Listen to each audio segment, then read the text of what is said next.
On February 17th, we had an incident happens in Syria that sort of encapsulates why the Syrian people are rebelling.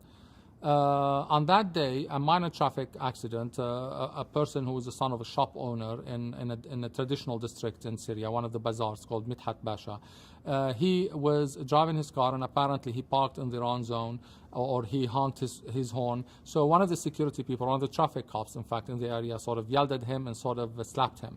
And the person came out of his car and began talking to the security officer and telling him, why did you do that? I mean, I'm, and they exchanged some words, and then the security officer began beating him with a baton.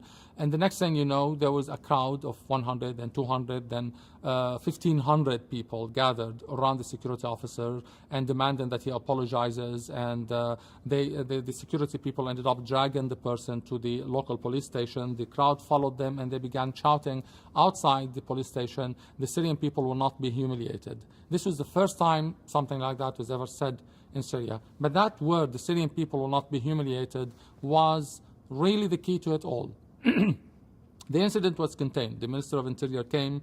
He managed to convince the young person to come out, and he apologized to him in front of the entire crowd. And sort of the incident was contained, but it was the spark. It showed you, and it showed the Syrian people that they can actually scare the regime, that they can actually, despite their own fears of the security people, that the security people can be equally terrified when they see a huge crowd gather. And at the same time, the spontaneous cries where the Syrian people will not be humiliated.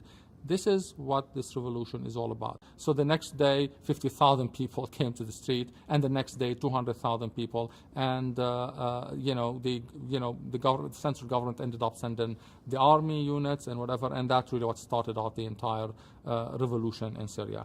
The next thing you know, it wasn't only one province or one city; it was all over the country.